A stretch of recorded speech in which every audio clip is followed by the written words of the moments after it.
Welcome everyone to NABT's Community Conversations. Thanks for joining the Considering Diversity, Equity, and Inclusion in Teaching in the Age of COVID session. My name is Eddy.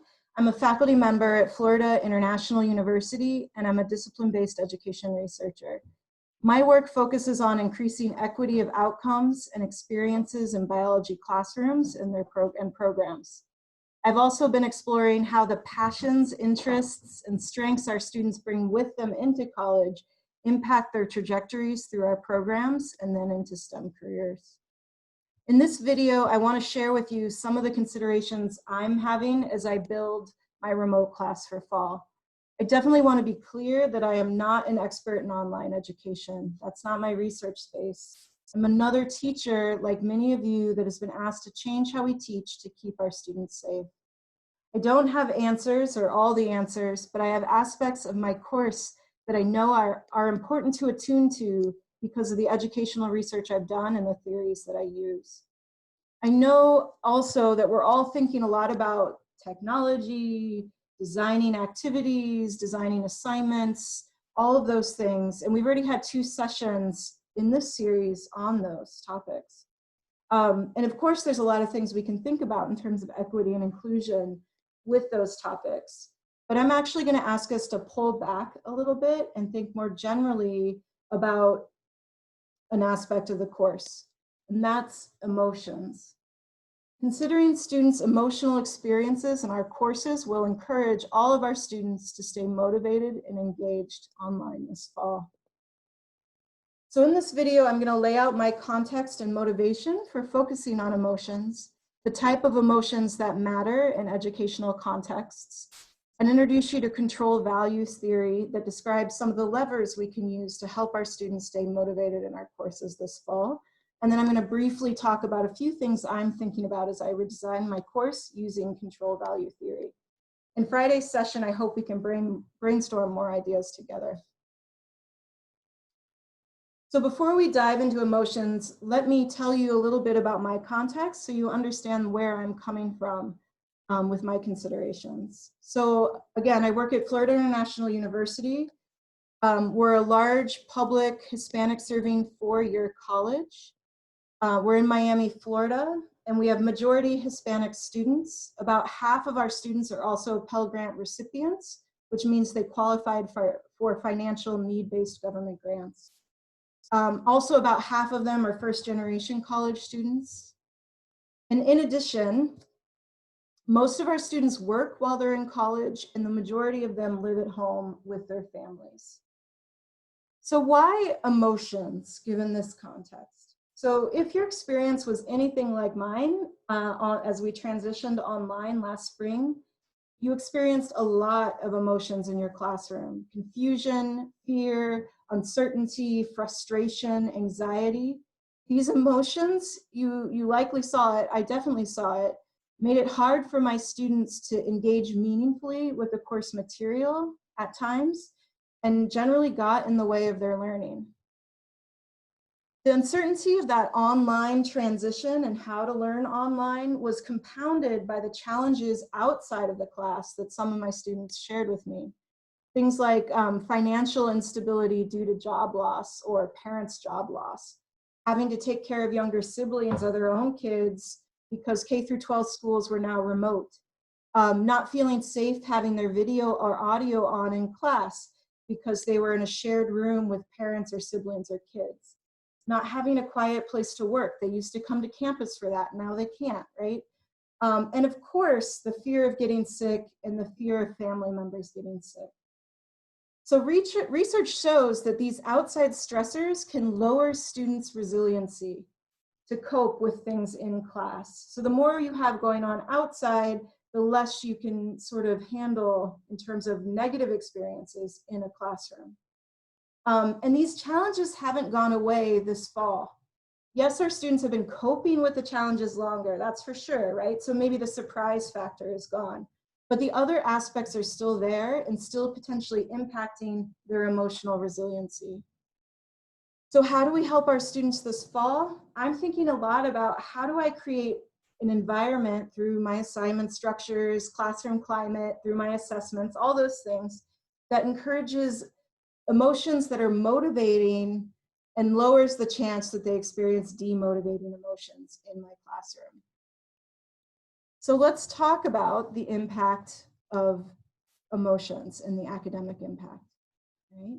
So in this talk, I'm going to focus on something called achievement motivations. These are emotions related to achievement activities or to outcomes from those activities. So it could be motivations related to an exam and motivations related, or emotions related to an exam and emotions related to the outcome of that exam, for example. So these achievement motivations have three characteristics. First, they have an object focus. So they're focused on some element of the course. Maybe it's an assignment, maybe it's a group work experience, an exam, things like that.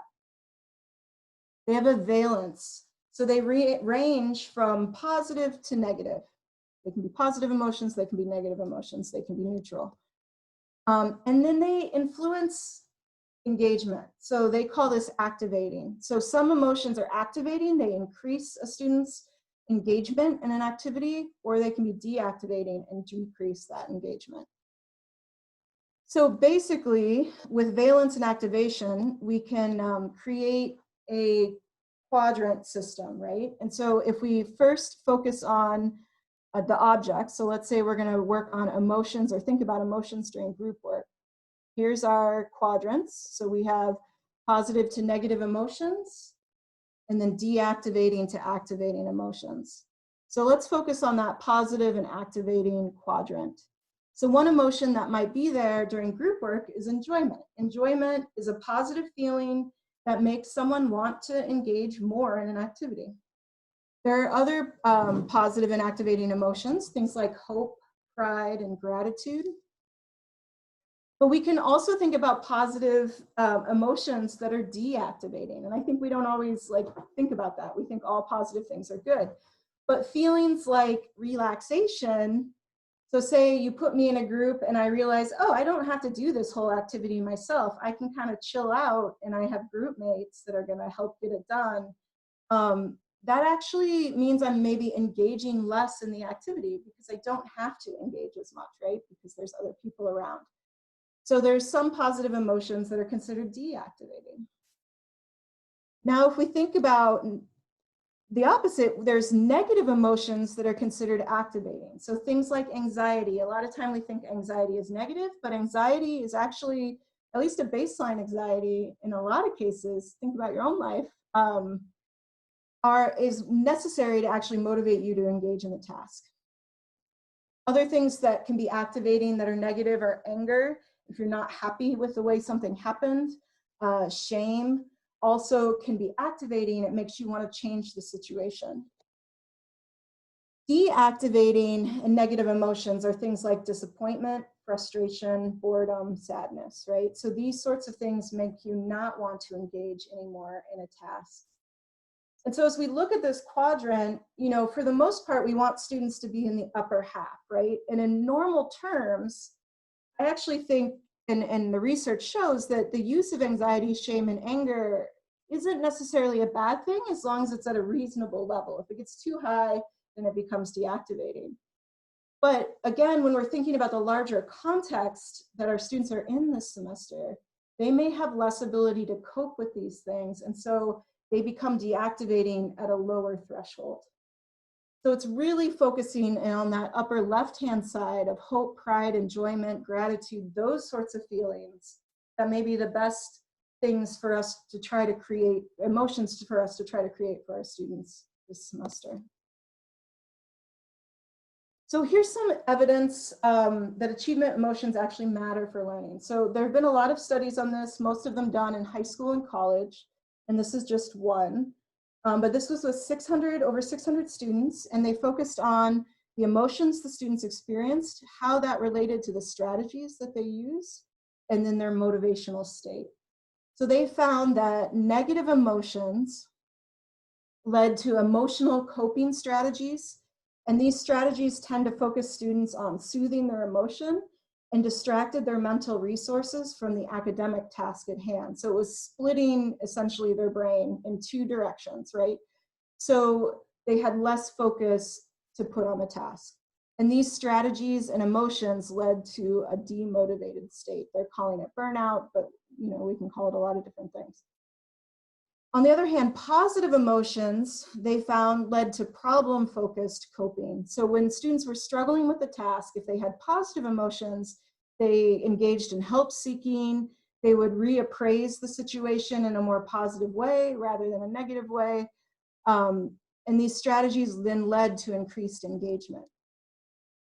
Other studies have taken this research a step further and found that negative emotions then also lowered course performance, whereas positive emotions increased course performance. So the question is now, as instructors, how do we encourage the activating and mostly positive emotions in our courses, especially given the current backdrop of stress for many of our students? And that is where control value theory comes in. So control value theory of achievement motivations focuses on the levers we can use to encourage motivating emotions. And here's a quote that kind of summarizes the main ideas. And this is from Peckren, who is the person who kind of assembled this theory. Achievement motivations are induced when an individual feels in control of or out of control of activities and outcomes that are subjectively important. So what he's saying here is that achievement emotions that students experience depend on three things.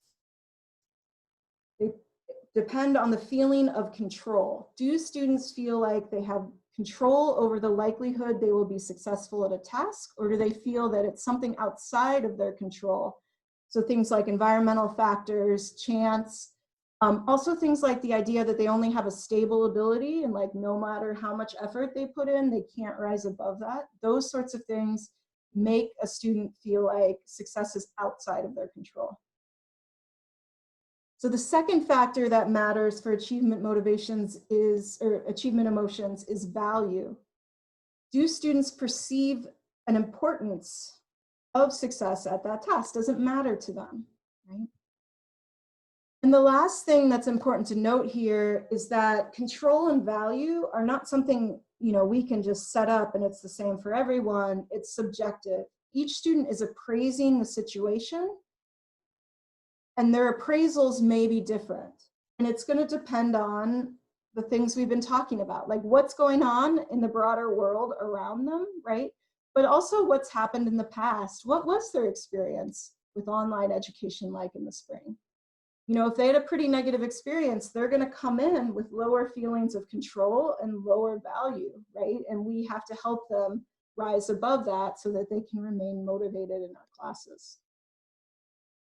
So the worst situation for our students, when you would experience the most negative emotions, is when a task has high value, but you don't feel like you have control over the outcome.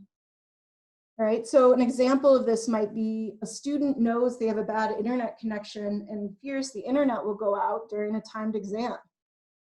So students can't control whether the internet goes out or not, and they know it happens. And so that can induce anxiety, especially when it's a high stakes sort of situation, right, that they value very much. Another example might be a student just knows they don't have the ability to write the type of answers that an instructor is looking for, even if they study really hard. So this is more of an issue, not really about the online environment, but about this idea of stable ability, rather than the ability to get better with effort and practice, right? So those are two examples of when you might see negative emotions. Positive emotions are the opposite situation, when students see high value in something and they feel like they have a lot of control over the outcome. So how do we set that situation up? So I want to just briefly now go into what I'm taking away from goal control value theory for fall. So my first goal is, as I'm designing online activities, I want to limit frustration and increase enjoyment. So if I'm thinking about control and helping them feel like they're in control of their own success, then I need to be really transparent about how I'm grading them, right? So I'm thinking about rubrics a lot more than I normally use. And honestly, this is all good and useful for thinking about your face-to-face classes too, but you know, experiencing this change is really inducing me to think more deeply about my course. So transparency of grading schemes, making sure students know what the goals that they're supposed to be accomplishing in these assignments are. Clarity of instructions. When I'm in a face-to-face classroom, they can just raise their hand and ask questions, but when they're online, there's more distance between us, and so it's easier for them to get frustrated and not know that they can reach out or have a harder time reaching out. So my instructions need to be better. And then I need to give them low stakes opportunities to practice technology tasks before I'm actually asking them to use it in an academic way. So those are some of the control things I'm thinking about as I design my online activities. Value. So to be completely honest, my course has a lot of intrinsic value to most of my students. It's an elective, and so they're coming in interested. And so I'm going to think a little bit less about the value, but here's some ideas for value. Building value generating strategies into your activities. So for example, getting at extrinsic value, explaining how the skills we're learning in the class will help them with their future careers. So making that connection to something they care about, right? I'm also going to use their intrinsic interests in the way I design my activities. So maybe the scenarios are around something that I know will interest them, or maybe I ask them to apply it to something that they care about.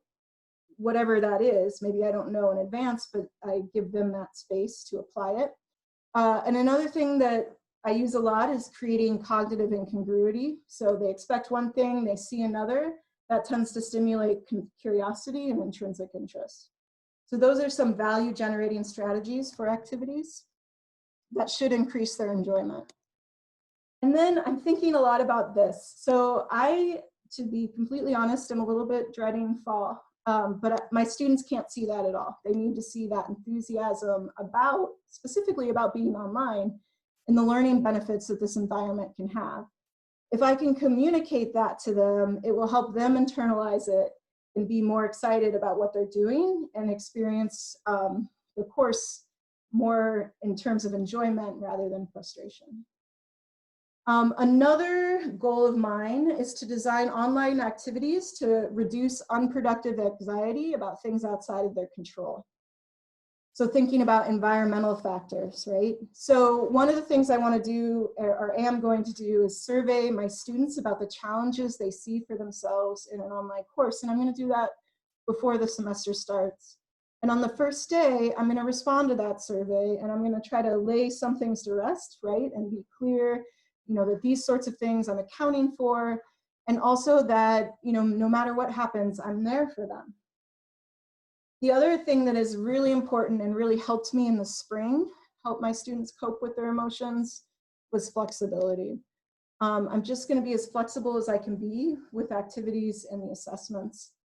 And that flexibility means that if things outside of their control pop up, we can kind of realign and make sure they still get that opportunity to show what they know on their assignments and assessments.